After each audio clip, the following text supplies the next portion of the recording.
Halo guys, selamat malam. Balik lagi ke channel gue. Kita ngobrol dengan santai.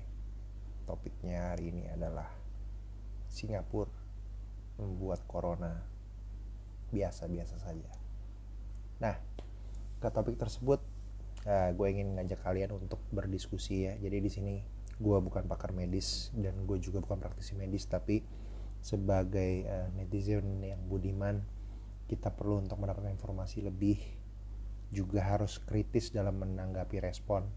Nah, tujuan dari diskusi ini adalah gue pengen kalian ini turut memberikan opini, ide-ide atau gagasan yang sifatnya positif yang bisa membuat negara kita ini segera keluar dari situasi pandemi. Maka dari itu gue mau ajak kalian untuk ngebahas Singapura menganggap corona sebagai flu biasa. Apakah Indonesia sanggup? Nah, ini topiknya.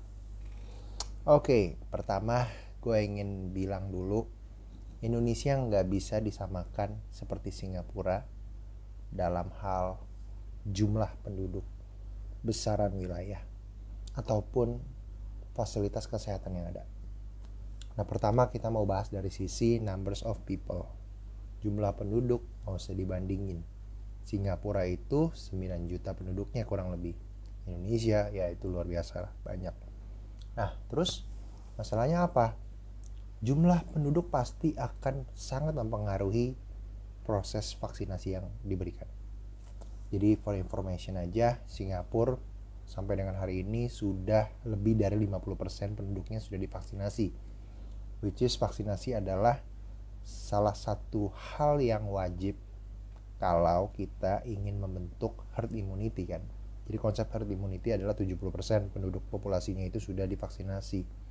Nah, Singapura sepertinya ingin merubah cara mereka memandang kalau yang tadinya corona itu sebagai sesuatu yang mencekam, menakutkan, yang bisa meruntuhkan mental dan juga membuat mereka semakin down ya penduduknya. Mereka coba melihat ini dari sisi yang berbeda. Oke, corona tetap ada, kita nggak bisa eradikasi, tapi kita harus bisa survive. Nah, ini kan seperti teorinya Darwin nih. Jadi Darwin bilang bukan individu terkuat, terpinter, tapi yang mampu beradaptasi kan, yang bisa survive.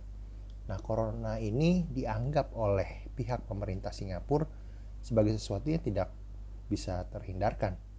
Maka dari itu mereka bikin serangkaian program untuk mereka bisa hidup dengan corona dengan tanda kutip ya, akan lebih baik dan bisa seems normal kembali.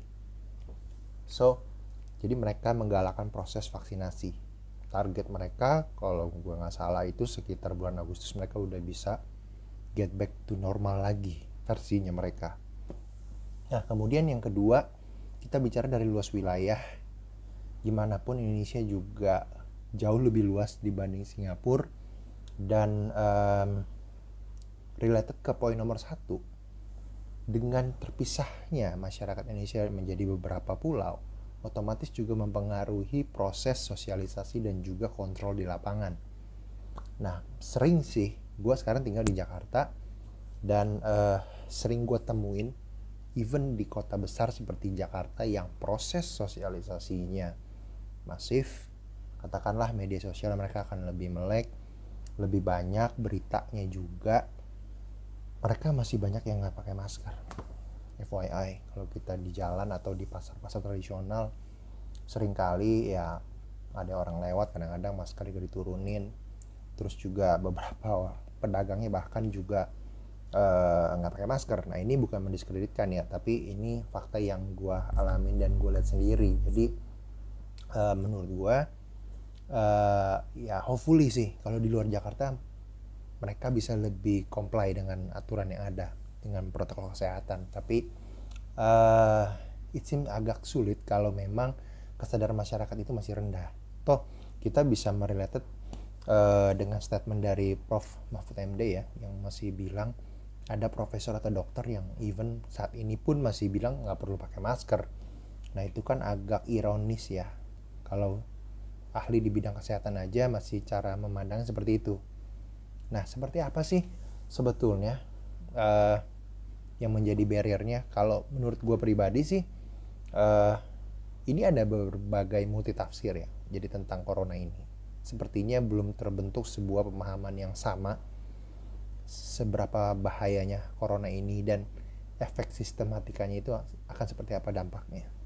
Nah, ini yang setiap orang mempunyai tafsirnya yang berbeda-beda, dan ini makanya juga respon mereka juga beragam. Toh di kalangan medis juga beragam.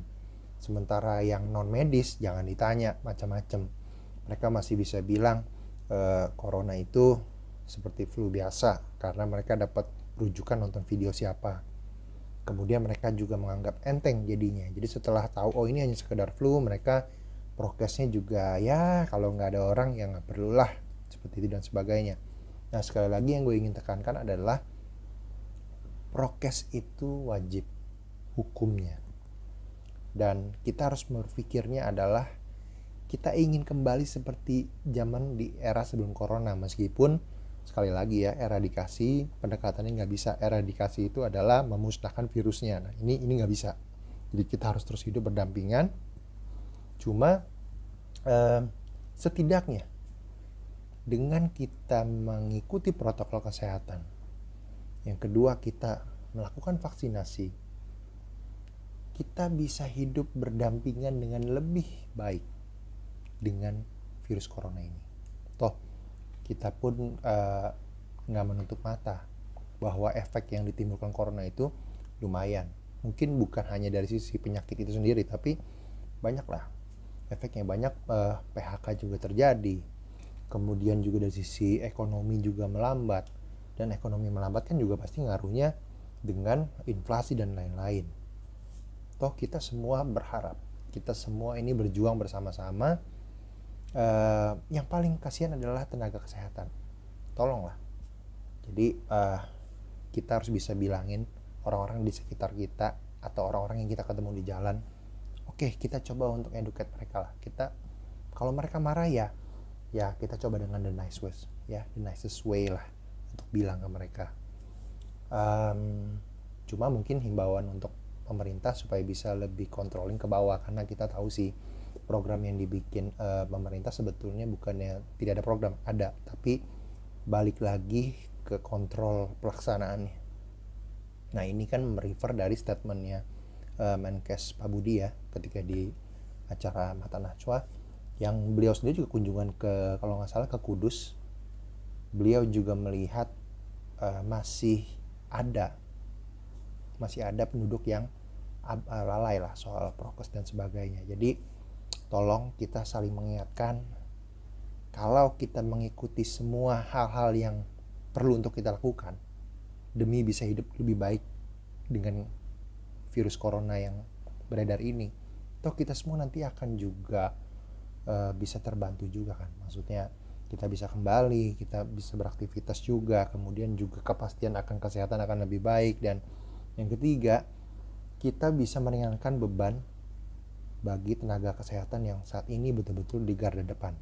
So ya, di sini semangat kebangsaan kita diuji, kita harus saling mengingatkan, dan yang paling penting kesadaran untuk prokes ini tetap dilakukan. Itu aja sih. Nah, kalau menurut gue sih seperti itu.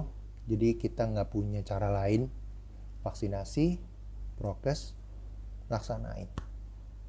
Nah, di sini gue coba ngajak kalian, mungkin ada ide lain atau apapun, kalian boleh sharing di komen, tapi kita sifatnya sharing aja ya. Jadi bukan yang saling ngegas, saling nyalain.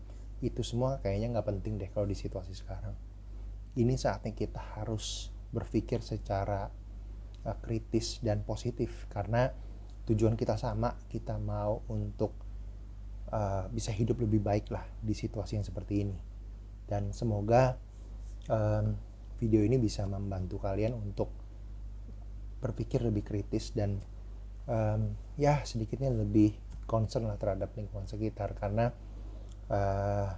to be honest, apa yang udah gue jalanin 1 tahun lebih di situasi corona ini di Jakarta ya, karena gue tinggal di Jakarta, masih banyak orang-orang yang menganggap enteng corona. Toh gue sendiri juga masih sering ketemu kok orang-orang yang di jalanan yang masih maskernya kadang-kadang nggak pakai, Kemudian juga ya mentang-mentang nggak ada aparat, mereka selonong boy aja yang sifat itu gampangin lah soal corona ini. Ya jadi eh itu aja sih yang ingin gue sampaikan. Dan mungkin terakhir, kalau bicara soal apakah Indonesia bisa seperti Singapura, kalau dari sisi teknis ya, gue nggak mau bahas dari sisi teknis sih sebetulnya. Tapi kalau teknisnya 70% herd immunity sudah terbentuk. Kemudian dari sisi vaskesnya juga sudah lebih baik, ketersediaan obat, alat dan sebagainya. Ya why not? Karena kita harus melihat situasi ini dengan sudut pandang yang berbeda. Kita nggak bisa bilang lagi ini sesuatu yang menakutkan dan no way out, tapi kita harus bisa mencari setidaknya kita bisa bernafas lebih baik. Nah, itu aja sih guys. Oke, ditunggu komennya. Thank you.